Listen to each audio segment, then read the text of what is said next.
the Darryn Peterson thing keeps going up. It keeps going up. I talked on HQ about it late last night. I know you talked about it Inside College Basketball. I don't know what to make of this story. This dude just went off for his career high. As he's turning to the bench to ask himself to come out of the game, it leads to a turnover and 14,000 people at the same time screaming, "Ah!" They're down 9 by that point. Oh my gosh. At that moment, 82-73, 2:25 to go, Kansas turnover, Peterson's motioning to the bench, take me out of the game. You could sense the meltdowns coming around that fan base entirely. TCU should have had this game. Melvin Council Jr. then once again transforms into the spirit of Michael Jordan on the floor. Okay. Then Peterson, he's got the wraps around his legs. Kansas gets the ball back unexpectedly with a chance, down 3. Then Peterson's like, I got one more in me. He gets on the floor, inexplicably fouled, 3 pressure pack free throws. He hits them all, then does not come back in the game. And then it's Melvin Council time.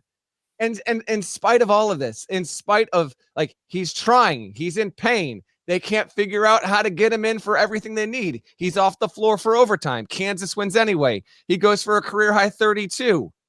It was insane. Just a wild, wild scene. Credit to David Warlock. He had this nugget last night. Right.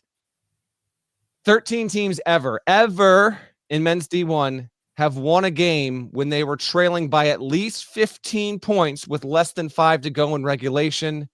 The all-time record is 20. Southeast Louisiana against the Fighting Camels of Campbell. That happened in 2022. KU was down 15 here and got it to OT. They win it. TCU has now let wins against Kansas and Michigan right through the fingertips. They lost at home to New Orleans. TCU spooks me out. I don't know what's going on there. Give me everything you got on everything with that Jayhawks win, because I think this is now the most fascinating team in college basketball. It's so good. Like I don't know that I've ever seen a fan base hate and love a player as much as Kansas fans hate and love Darryn Peterson. He drives them crazy, but then he goes out and gets 32 in 32 minutes. Like I remember when Kansas fans hated Hunter Dickinson. that made that I got that a little bit. I did too. And now there's this. It's just, oh boy. I mean, there's a moment last night where I'm like, wow, well, I guess Kansas really isn't very good for the 3rd straight year under Bill Self. That's wild. Didn't anticipate that ever. And they're down 15. It got so lopsided. Here's the truth. Spirit of transparency. We're out on set either live in a halftime and or pre-taping a late night show. This is happening at a time where we're focused on other things. So if I'm being completely honest, I did not see the TCU unraveling / KU comeback in real time. This is how bananas it was. We're on set and we're getting ready to do another thing and we're getting shot sheets. And at some point, somebody on set says, hold up, Kansas won? It was that surprising. What? Because it was already like a counting chickens before they hatch thing. KU is 0-2 in the Big 12 for the first time ever under Bill Self. It sounds like everyone in the studio didn't trust the building. That's what it sounds like. It got no. Hey, you know me. I'm a building truster. I'm ride or die with buildings, especially Allen Fieldhouse. This is the one building. I'm with you on this one. We're simpatico. I trust other buildings, but I trust this one perhaps the most, just like you. It was just like we're all watching it, and then it's like, okay, the game's over. Let's go do this other thing. And then we'll get the final score when we need the final score, but that game's over. Evidence being the David Warlock tweet. The game's supposed to be over. This does not happen. It doesn't happen on Tuesdays in January. It doesn't happen anytime ever. So just bananas. And for them to then close it out without Darryn Peterson. Like, he just doesn't come back into the game. Well, they had the thing, Parrish, where just because I'm guessing you weren't dialed in like you just said you were. So they got to the point, and we've hit the point here on these broadcasts. This is not a good thing where they have 80% of the screen on the game and 20% of the screen is a shot of Peterson sitting on the bench as the game is playing out and Kansas is in a tight spot. We saw that again last night.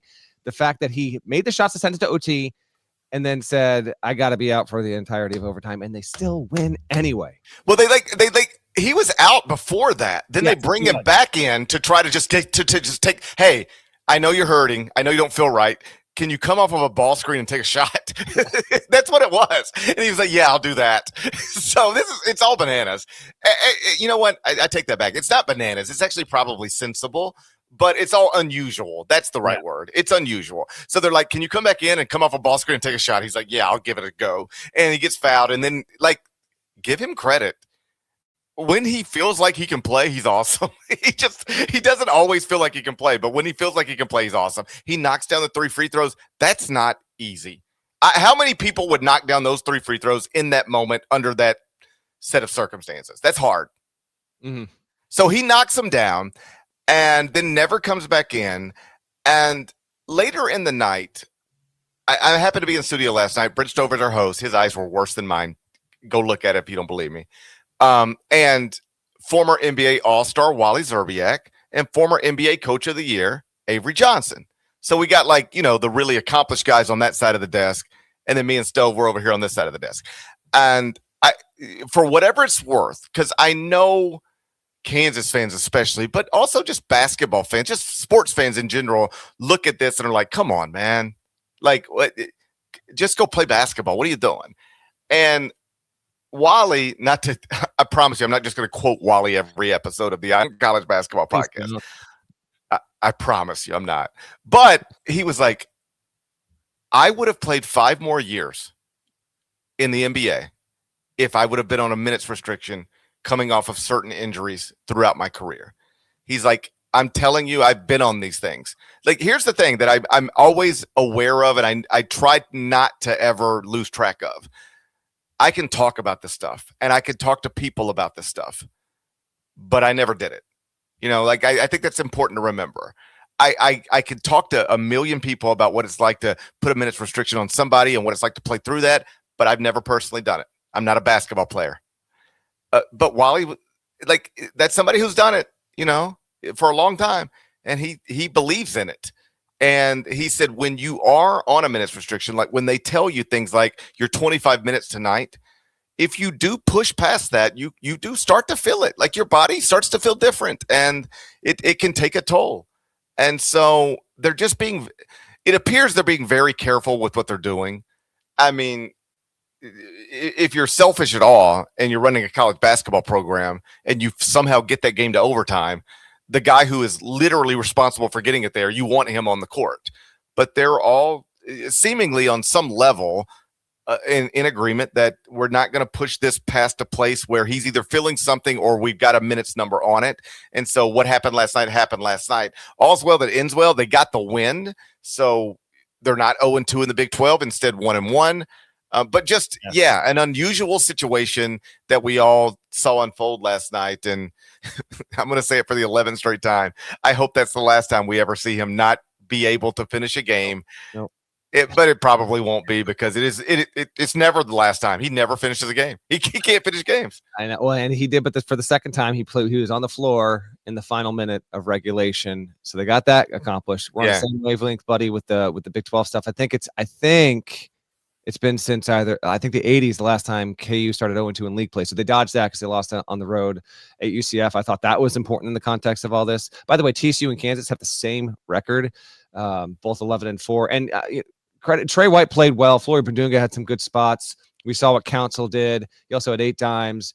But Peterson going off for his career high in the style, the fashion he did. TCU at one point. Let me bring this up here. What was their run? 16-1, 18. They had an 18-1 run in the second half that just jumped them. I mean, they got up 14 on KU, and I'm guessing like to a certain extent that's when you were doing some of your prep stuff on the desk in the studio with the guys there. But I was watching that game as I was watching all the other stuff. I had the Kansas one up on the single here TV, and then I had the quad box with 4 more. So I always had eyes on Kansas kind of consistently, but I was also writing, Tuesday nights, try and trudge through getting the court report done. So I'm trying to do that. I had to do multiple HQ hits, and I hit one point where I was like, damn, this isn't a 3-point game. Like TCU is now up double digits. Kansas almost definitely is going to lose this. And for KU to come back, I do wonder if for both of these teams, like Kansas, is this just going to be a roller coaster every week with this stuff? Or for TCU to lose a game like this, how does that affect you? I don't know. I don't know if TCU is a tournament team or not, but this one was even more gettable than the Michigan one. And if it doesn't make the tournament, if we get to Selection Sunday and it's one of the 3, 4, 5 teams left out, we're going to know why that was the case there.